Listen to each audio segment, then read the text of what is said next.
नमस्कार. माझं नाव सुरवसी प्रियंका ज्ञानेश्वर. मी महाराष्ट्राच्या मराठवाड्यातून बिलॉंग करते. मी कोणतीही प्रोफेसर टीचर नसून मी सुद्धा एक स्पर्धा परीक्षेची कॉम्पिटिटर आहे, म्हणजेच स्पर्धक आहे. तर मी माझं एज्युकेशन हे स्वामी रामानंद तीर्थ मराठवाडा युनिव्हर्सिटी नांदेड येथून कंप्लीट केलेलं आहे. माझं MSc झालेलं आहे, पण मी काही वर्षापासून अभ्यास करत आहे आणि या अभ्यासामध्ये माझा आवडीचा विषय हा पॉलिटी असल्याकारणाने मी घेऊन येत आहे आपल्याकरिता संविधानावरील सेल्स. तरी चला तर मग आपण सुरुवात करूया. आपणास माहीत असायला हवे की संविधान म्हणजे काय. तर संविधान म्हणजे दुसरं तिसरं काही नसून हे एक कलमांचं पुस्तक आहे. यामध्ये पूर्णतः कलम लिहिले क्रमानुसार आणि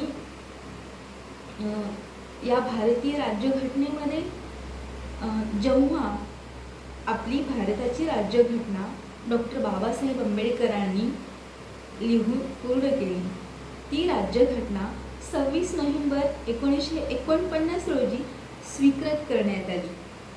जेव्हा भारताची राज्यघटना स्वीकृत केली गेली म्हणजेच स्वीकारली गेली, तेव्हा भारतीय राज्यघटनेमध्ये 395 कलमे, 22 भाग आणि 8 परिशिष्ट होते. मात्र भारताच्या राज्यघटनेमध्ये 1951 पासून सुधारणा करण्यात आली. त्या सुधारणेपासून भारतीय राज्यघटनेमध्ये आज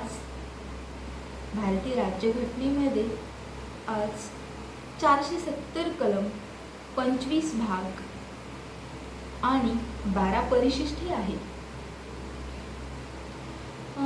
तर आपली जी भारत देशाची राज्यघटना आहे, जगातील सर्वात मोठी राज्यघटना आहे. का ही भारत देशाची सर्वात मोठी राज्यघटना आहे? तर फक्त आपल्या भारतीय राज्यघटनेमध्ये कलम लिहिले नसून त्यामध्ये तरतुदी आणि त्यामागचं तत्वसुद्धा लिहिलं आहे. म्हणून भारत देशातली सर्वात मोठी लिखित राज्यघटना आहे.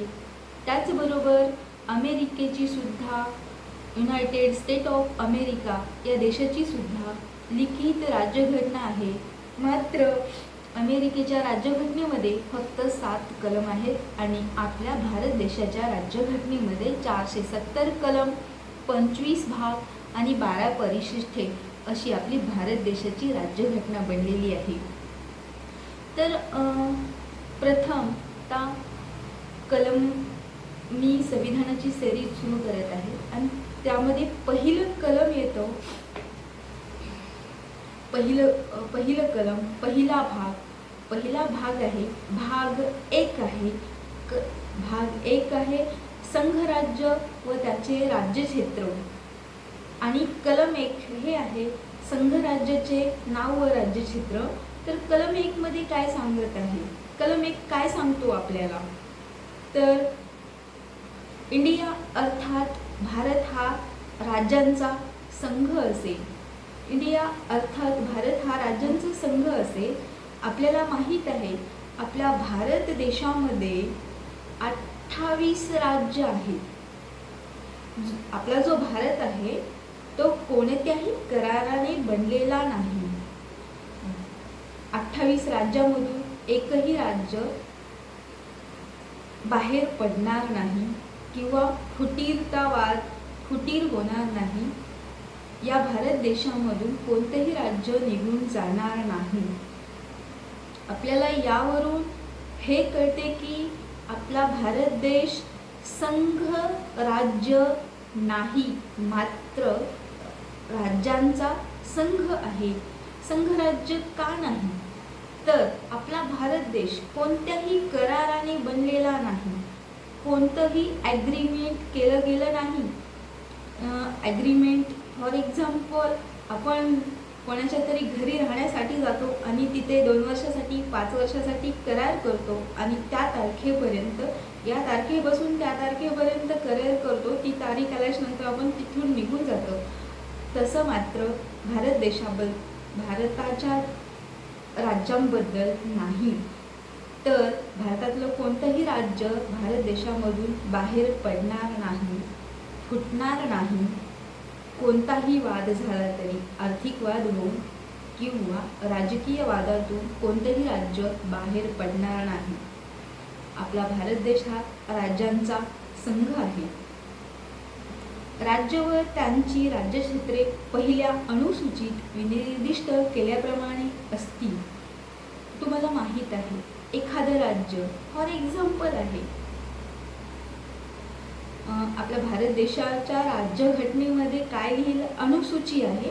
अनुसूचीमध्ये भाग 1 भाग 2 केलेला आहे. पहिल्या अनुसूचीमध्ये 2 भाग आहेत, भाग 1 भाग 2.